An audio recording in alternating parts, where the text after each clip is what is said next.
Thank you, Pastor Nick and Ibu Ruth, that has given us the opportunity. Dan pada Natal kali ini kita punya tema When Love Was Born. And in this Christmas, our theme is When Love Was Born. Saudara yang kekasih, kalau kita bicara tentang kasih Allah, saya sendiri pun masih terus belajar tentang kasih Allah.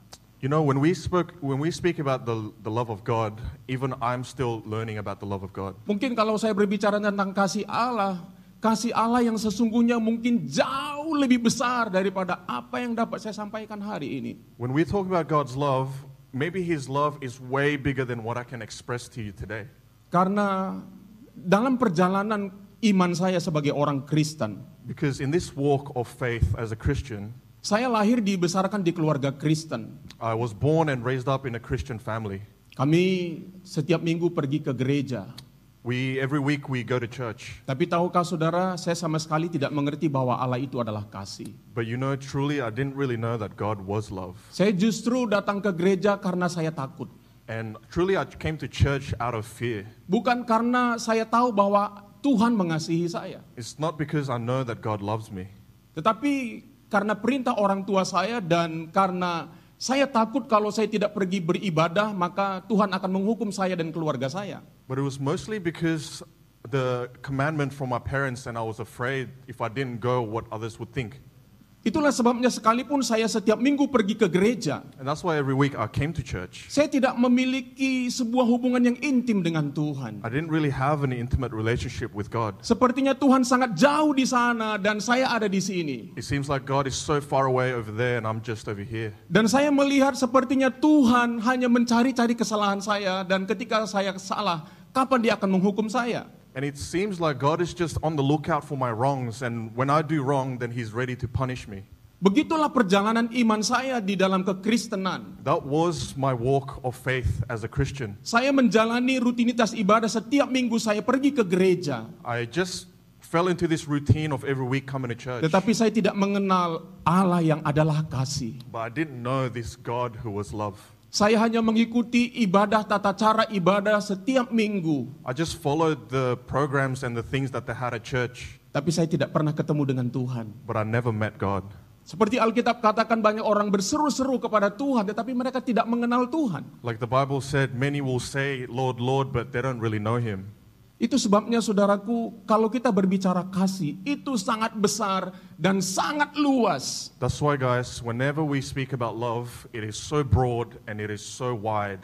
Dan kita bukan hanya perlu membaca Alkitab tentang kasih Allah, And not only we need to read the Bible to learn about God's love, tetapi kita perlu mengalami yang namanya pewahyuan tentang kasih Allah. but we need to experience what that means to receive God's love.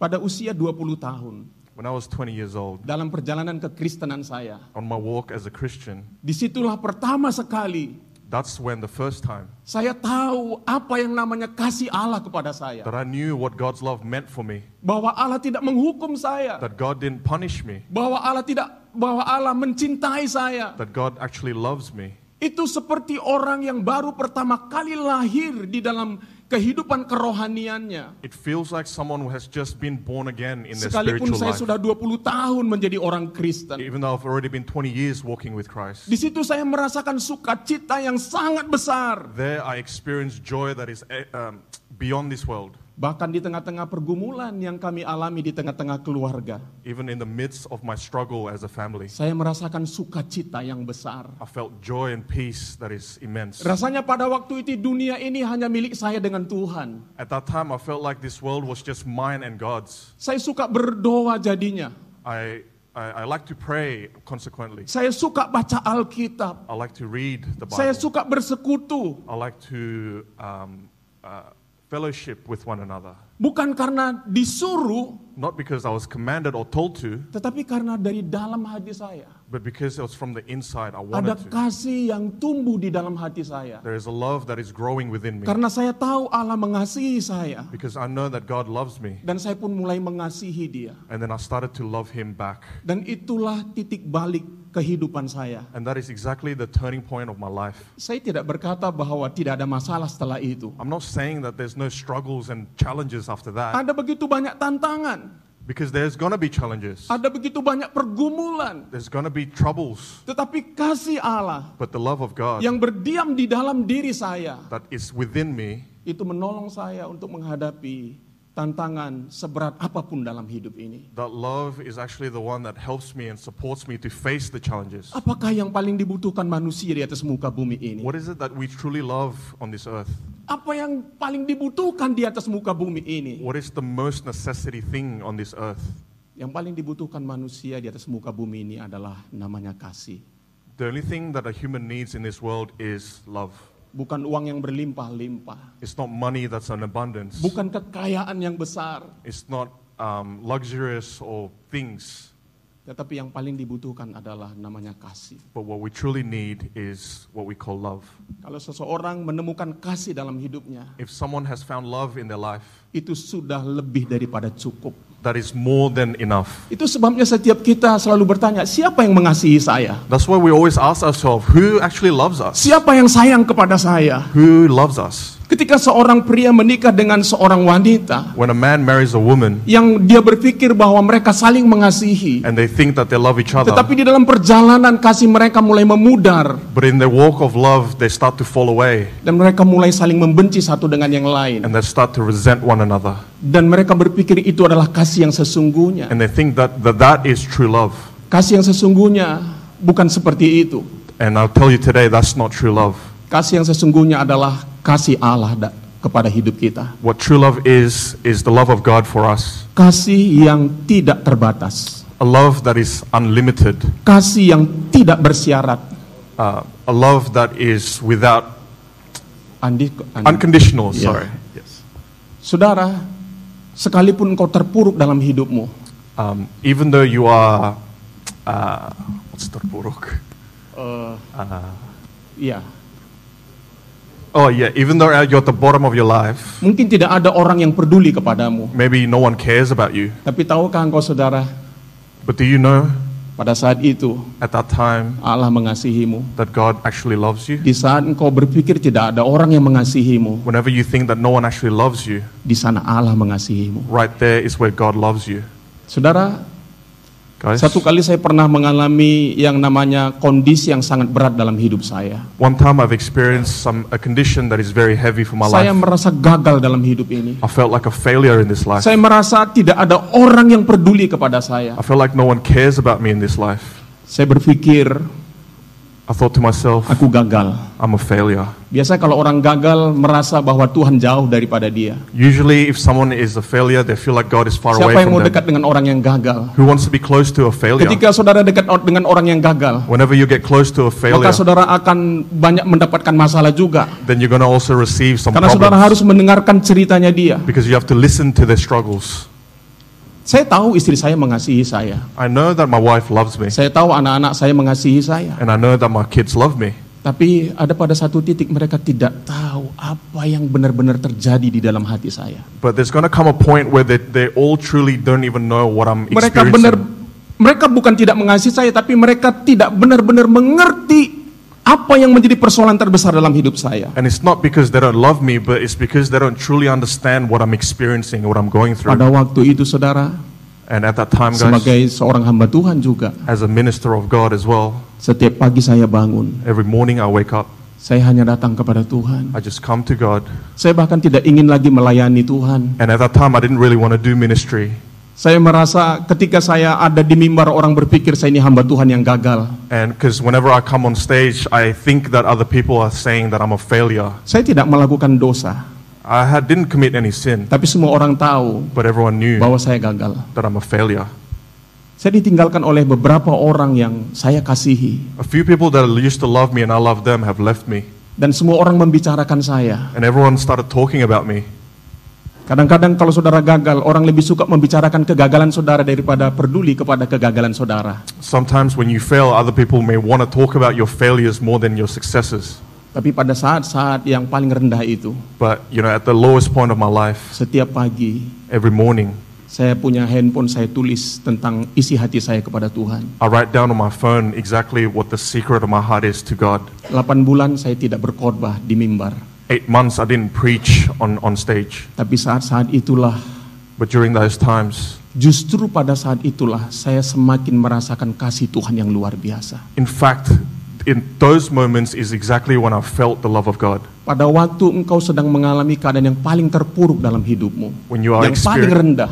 when you're experiencing the worst moments of your life, the Kerap kali lowest, ketika kita dalam keadaan yang paling rendah dalam hidup kita, whenever you are at the bottom of your life, kita berpikir Tuhan jauh dari kita. we think that God is far away from us. Kita coba mencari solusi-solusi yang lain. We try to find our own solutions. Sebenarnya pada waktu itu kita bukan butuh solusi yang lain. In fact, at that time, it's not the solution that we need. Kita bukan membutuhkan jalan keluar yang lain. It's not that we need a way out. Justru pada waktu itu yang kita butuhkan adalah Tuhan. In fact, at that time, what you need is God. Berdiam diri di hadapan Tuhan. To be still in front of God. Dan mendengar apa yang Tuhan mau katakan kepada kita. And to listen, what is it exactly that God wants to speak to us? Sama seperti seorang yang perwira yang hambanya sakit.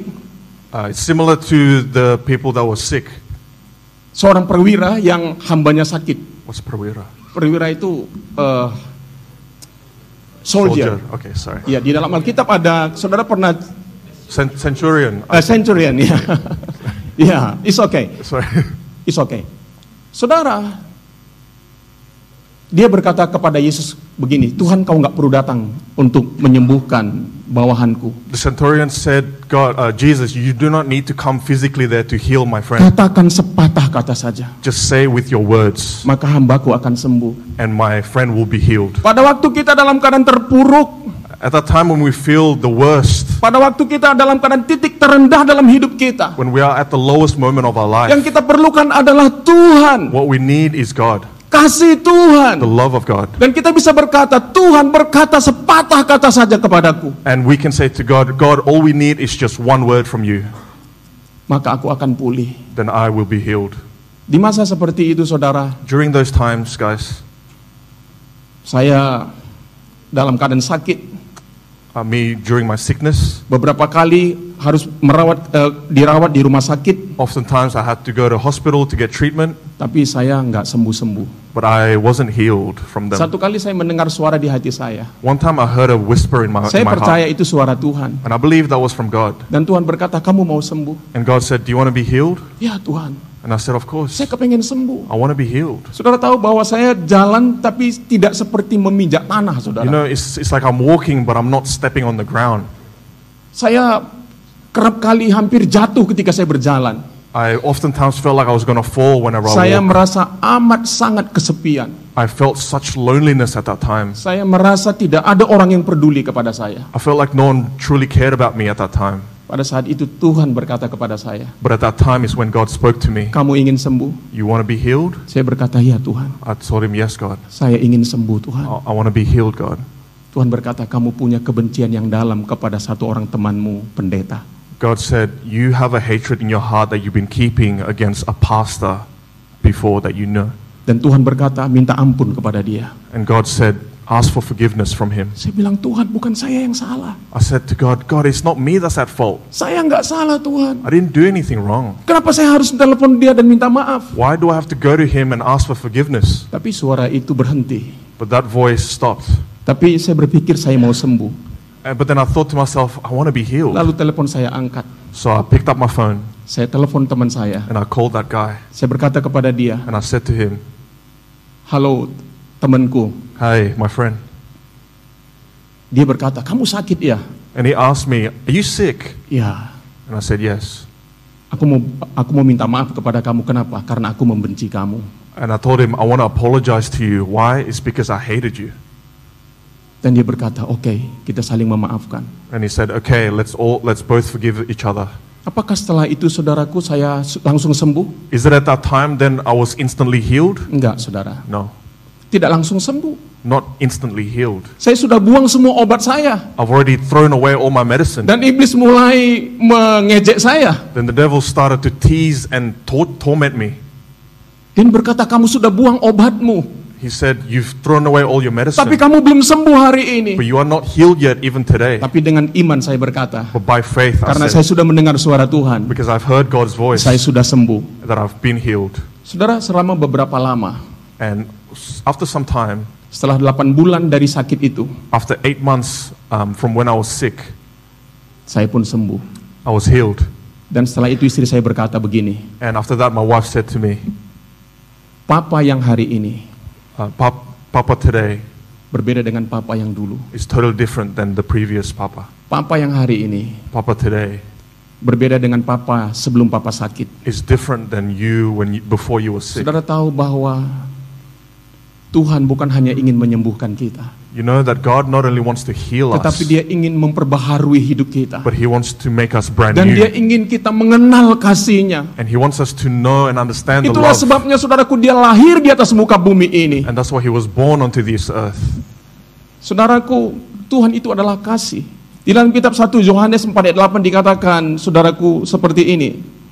In 1 John 4:8, it says this. 1 Yohanes pasal 4 yang ke-8 dikatakan, saudara, barang siapa tidak mengasihi, ia tidak mengenal Allah, sebab Allah adalah kasih. It says this, whoever does not love God does not know God, because God is love. Allah bukan hanya melakukan perbuatan kasih, God not only gave an act of love, tetapi Allah adalah kasih. but He is love.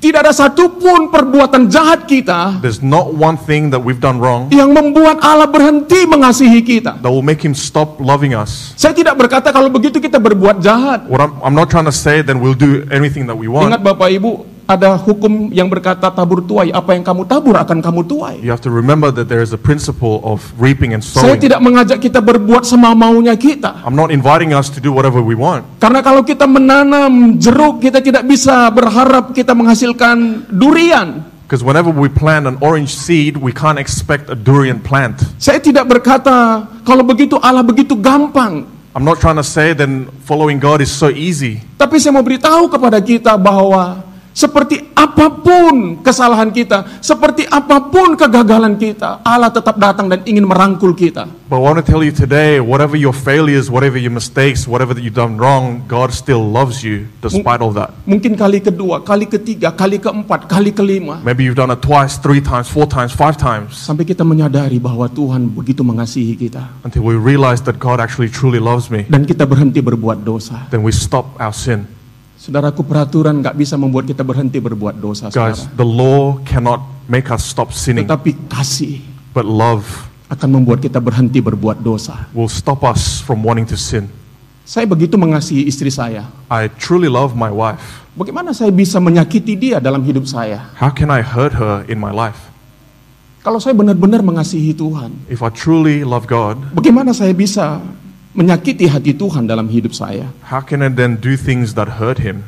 Itu sebabnya kita sangat beruntung jadi orang percaya. That's why I feel so lucky to be a believer. Kalau saudara hari ini ada di tempat ini, If you're here today in this place, itu tidak kebetulan. it's not by coincidence, Karena firman Tuhan berkata demikian, saudara. because the Word of God says this. Jauh sebelum Tuhan meletakkan dasar bumi, Long before God has formed the foundation of the world, Tuhan memiliki kita di dalam pikirannya. that God has chosen us in His mind, Dan fokusnya adalah untuk mengasihi kita. and His focus is to love us. Jadi saudara, kalau hari ini saudara ada di tempat ini, So today, guys, if you are in this place, itu bukan karena kekuatan saudara, it is not by your own strength. bukan karena saudara adalah orang baik. It's not because you're a good person. Mungkin banyak orang yang lebih baik dari kita, Maybe there's so many good people that's better than us, punya moral yang sangat baik, that has a higher moral tapi standard. sampai hari ini mereka belum mengenal Tuhan. But to this day, they still don't know Jadi God. kalau kita hari ini ada di tempat ini, So if we are here today in this place, itu semata-mata karena kasih Tuhan. and that's because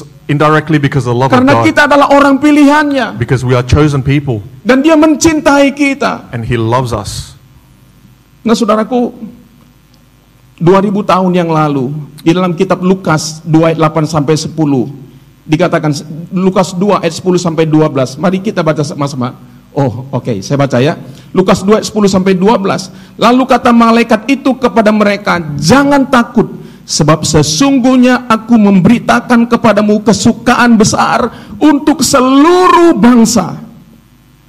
Hari ini telah lahir bagimu juru selamat, yaitu Kristus Tuhan di kota Daud. Dan inilah tandanya bagimu, kamu akan menjumpai seorang bayi dibungkus dengan lampin dan terbaring di dalam palungan."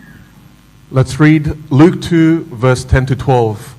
It says, "But the angel said to them, 'Do not be afraid. I'll bring you good news that will cause great joy for all the people. Today in the town of David, a Savior has been born to you. He is the Messiah, the Lord.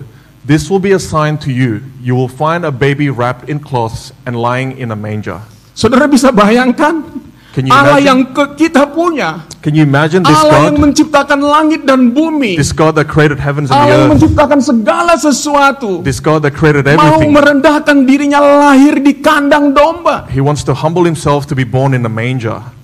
Saya belum pernah mendengar di dalam agama apapun, saya tidak merendahkan agama lain, tapi saya belum pernah mendengar dari agama dimanapun Allahnya turun ke atas muka bumi ini menjumpai ciptaannya. I don't want to badmouth other religion, but I've never come across any other religion that God has come down to earth to save his people.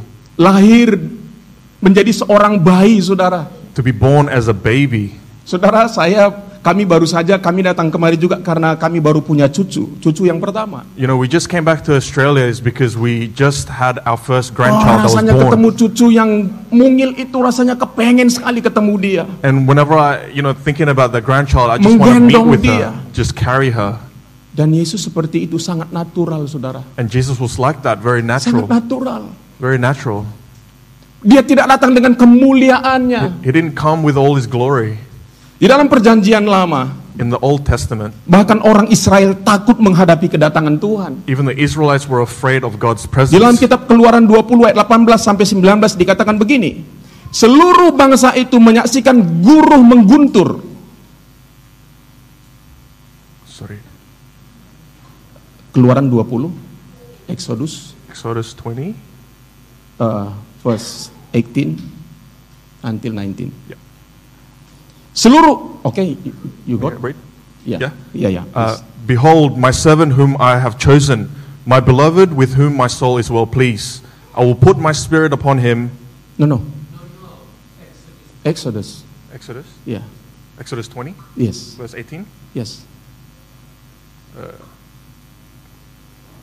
Now, is it now?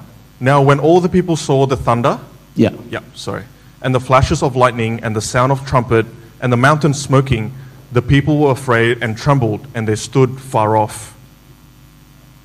And said to Moses, "You speak to us, and we will listen, but do not let God speak to us, lest we die." Saudara lihat di dalam perjanjian lama You see in the Old Testament bagaimana Allah mendatangi manusia how God came to the dengan people fenomena alam yang demikian, in this spiritual world, dan bangsa Israel begitu takut. and the Israelites was so scared. Mereka bilang jangan jangan mendekat. They said, "Not us, do not come close to Kamu us. saja Musa, Just speak to Moses. nanti kami mati. Later on we're going to die if not." Tapi dalam perjanjian baru, saudara, But in the New Testament, guys, Tuhan turun sebagai manusia that God came as a human being, dan sangat mudah untuk didekati. and it's easy for us to approach him. Setiap orang bisa berseru kepada dia. Anyone can call out to him. Di dalam Alkitab dikatakan ketika ada orang lumpuh dia berkata, "Yesus anak Daud, kasihanilah kami." In the Bible it says whenever there's a paraplegic man, they cry out to God, "God, save us." Tidak ada jarak lagi, saudaraku. There's no other way, guys. Tidak ada ketakutan. There's no fear.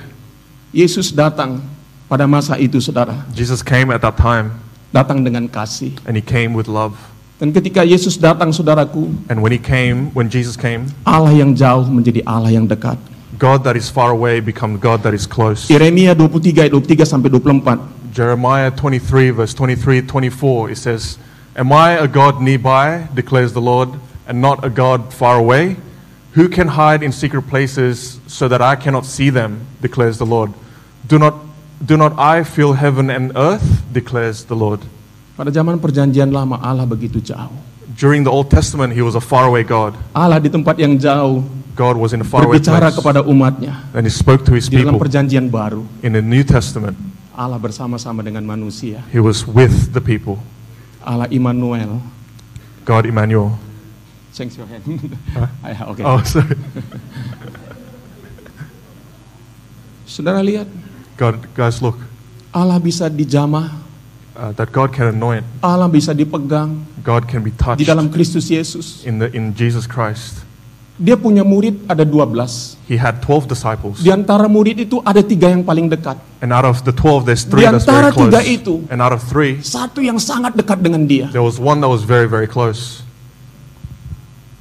Tahukah saudaraku, Do you know, guys? saudara siapa yang mau dekat dengan Tuhan? Tolong angkat tangan. Who wants to be close to God in this place? Raise your hand. Tahukah saudaraku bahwa Tuhan jauh ingin lebih dekat kepada saudara Do you know dibanding saudara ingin dekat kepada Tuhan?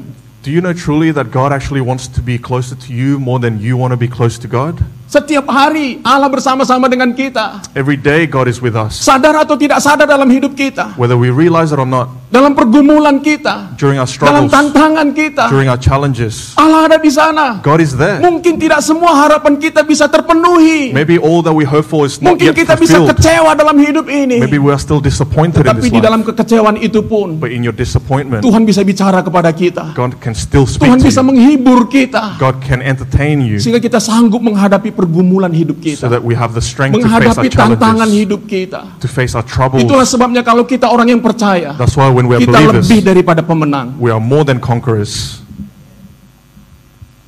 Matius 1 ayat 23 dikatakan, Matthew 1:23 says, "The virgin will conceive and give birth to a son, and they will call him Emmanuel," which means God with us. God with us. Tuhan bersama dengan kita. God with us. Tuhan siapakah yang seperti itu? And whose God is like that? Tuhan bersama dengan kita. God is with us. Dosa tidak lagi menjadi penghalang dalam hubungan Allah dan manusia, sebab Allah adalah kasih mencari orang berdosa. Point number 2 is sin is no longer an obstacle in the relationship between God and man, because God, who is love, seeks sinners. Di dalam perjanjian lama dikatakan, Yesaya 59 ayat 1 dan 2 dikatakan, sesungguhnya tangan Tuhan tidak kurang panjang untuk menyelamatkan, dan pendengarannya tidak kurang tajam untuk mendengar, tetapi yang merupakan pemisah antara kamu dan Allahmu ialah segala kejahatanmu, dan yang membuat dia menyembunyikan diri terhadap kamu sehingga ia tidak mendengar ialah segala dosamu. In Isaiah 59, 1-2, it says, "Surely the arm of the Lord is not too short to save, nor his ear too dull to hear. For your iniquities have separated you from God. Your sins have hidden his face from you, so that he will not hear." Kalau kita hidup di dalam perjanjian lama, If we are living in the Old Testament, dosa kita akan menyembunyikan Tuhan dari dirinya terhadap kita. our sin will hide his face away from us. Betapa susahnya menemui Tuhan di dalam perjanjian lama. How hard it is to find God in the Old Orang Testament. harus menyembelih binatang dulu Someone- untuk menyucikan dirinya. People had to sacrifice animals first to cleanse themselves. Dan kita tahu semua kita manusia yang sudah jatuh ke dalam dosa. And we all know, every one of us has fallen short. Dan kita pasti jarang ketemu dengan Tuhan. And that means it's rare for us to see God. Tetapi dalam perjanjian baru dalam kitab Matius 9 ayat 11 sampai 13 But in the New Testament, in Matthew 9, verses 11-13, dikatakan seperti ini, pada waktu orang Farisi melihat hal itu, berkatalah mereka kepada murid-murid Yesus, "Mengapa gurumu makan bersama-sama dengan pemungut cukai dan orang berdosa?" Yesus mendengarnya dan berkata, "Bukan orang sehat yang memerlukan tabib, tetapi orang sakit. Jadi pergilah dan pelajarilah arti firman ini, yang ku kehendaki ialah belas kasihan, bukan persembahan. Karena aku datang bukan untuk memanggil orang benar, melainkan orang berdosa." Matthew 9, verse 11-13 says, "When the Pharisees saw this, they asked his disciples, 'Why does your teacher eat with tax collectors and sinners?' On hearing this, Jesus said, 'It is not the healthy who needs a doctor, but the sick. But go and learn what this means. I desire mercy, not sacrifice.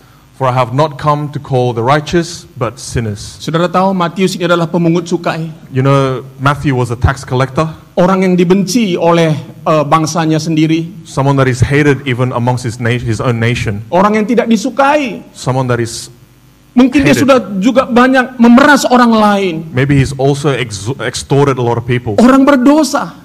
Sinners. Kita berpikir, mana mungkin Tuhan mengasihi dia? We think to ourselves, how can God love Tetapi Matthew? justru kepada orang berdosa itu Yesus datang. But it is because that person is sinner that God came to Dan dia him. berkata, "Ikutlah aku." And he said, "Come and follow me." Dan seketika Matius ikut dia. And when Matthew followed him, Tapi orang-orang Farisi, and with the Pharisees, orang-orang yang rajin beribadah itu, the people that are religious at that time, mereka bersungut-sungut. They weren't happy with this. Mereka berkata, kenapa dia makan dan minum dengan orang berdosa? They said, Jesus, why is he sitting down and eating with sinners? Siapa yang merasa dirinya berdosa? Tolong angkat tangan, saudara. Who feels like they're sinners in this place? Raise your hand. Wah, nggak banyak, saudara ya. It's not many, is Berarti it? nggak butuh Yesus ini kelihatannya. That means we don't need Jesus, do we? Sekali lagi, siapa yang merasa dia adalah orang yang berdosa? One more time. Who feels like they're sinners here? Tangan mulai banyak diangkat, saudaraku. There's more hands coming up. Dan kita membutuhkan Yesus dalam hidup kita. We need God in our life. Tidak ada satupun yang dapat menolong kita keluar dari dosa kita. There's nothing else that can help us out of our sin. Kadang-kadang kita berkata dalam hidup kita, Sometimes we say to ourselves in life, apakah saya cukup baik untuk dikasihi Tuhan? am I good enough to be loved by God? Saya sudah banyak melakukan dosa. I've done so many sins in my life. Apakah Tuhan masih mengampuni saya? Can God truly still forgive me? Apakah Tuhan masih mencintai saya? Does God still love me? Ingat, Allah adalah kasih. Remember that God is love. Tidak ada satu dosa apapun There's not one sin yang membuat dia berhenti mengasihimu. that will stop him from loving us. Tidak ada satupun. There's not one thing. Setiap kali engkau datang kepada dia Every time you come to dan him mengakui dosamu, and you confess your mengakui sin, kegagalanmu, you confess your Alkitab failures, berkata dia akan mengampunimu. the word of God says that he will Dia forgive akan you. mengasihimu. He will love you. Tidak ada syarat dari Tuhan untuk mengasihi kita. There's no condition of God for him to love us. Kadang-kadang kita sendiri yang membuat syarat tersebut. And sometimes it is ourselves that put the conditions around us. Ketika kita berasal dari keluarga yang punya banyak syarat, kamu dikasihi kalau kamu sudah lakukan ABCD. And oftentimes this comes when we grow up in a family where it's conditional, when our parents say, we love you if you do ABC. Apalagi mungkin ketika kita memiliki orang tua yang berpisah. Or what about when we have a parents that's been separated? Seorang anak merasa nggak dicintai. A son or a child may feel like Seorang they're anak not loved. merasa tidak dikasihi. A son doesn't feel like they're loved. Sudah tahu, kalau orang tidak dikasihi, You know, when you don't feel loved, dia akan mencari seseorang yang mengasihi dia. he will find someone to love him. Masalahnya, tidak akan pernah ada orang yang mengasihi dia seperti Yesus mengasihi dia. The problem is there's not going to be one person that will love him like God loves him. Ketika seseorang tidak dikasihi, Whenever someone doesn't feel loved, mereka melakukan apa saja untuk bisa diterima oleh orang lain. they will do whatever it takes to be accepted by others. Mazmur 27 ayat 10 berkata demikian. Sekalipun ayahku dan ibuku meninggalkan aku, namun Tuhan menyambut aku. Sorry, one sec. Psalms, is it? Yes, 27 verse 10. 27 verse 10? Ya. Yeah. But the seventh day, oh, sorry. Maybe it's different verse, ya. 27, is it? Yes, Verse 27 verse 10. For my father and my mother have forsaken me, but the Lord will take me in. Ya.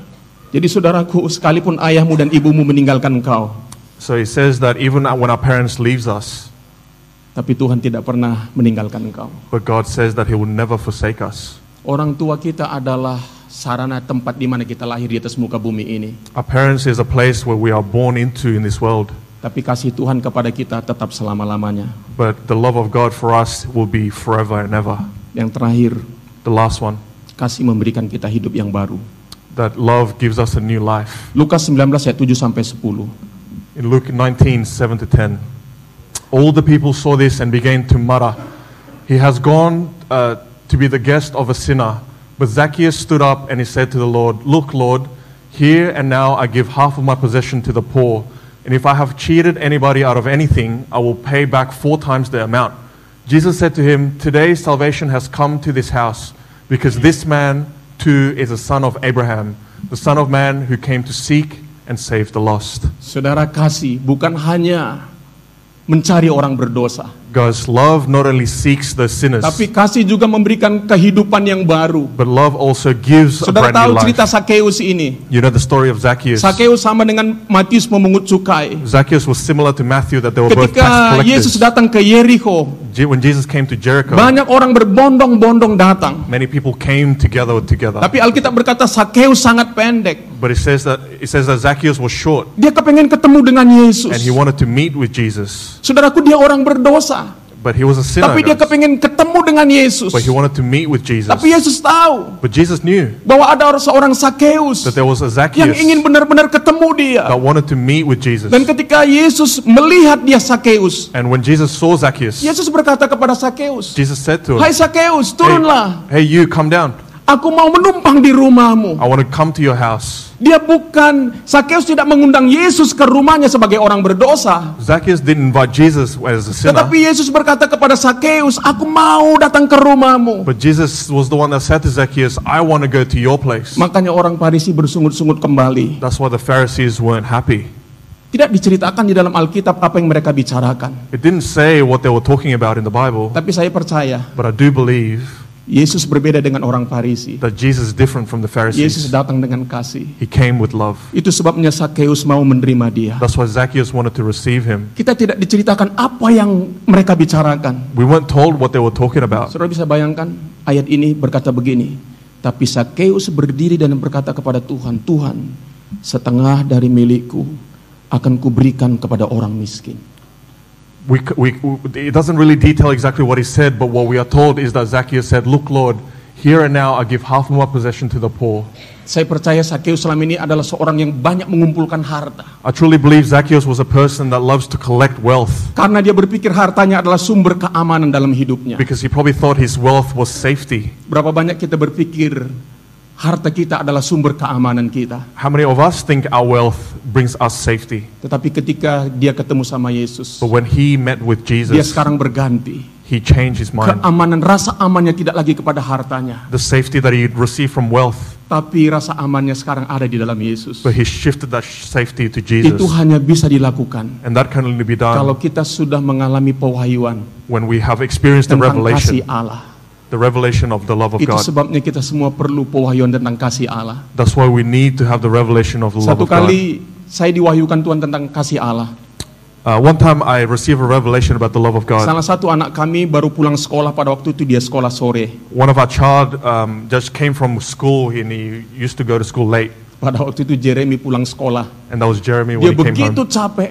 He was tired at that Dia time. berkata, "Pak, aku mau tidur." He said, Dad, I just want to go to bed Itu di sofa.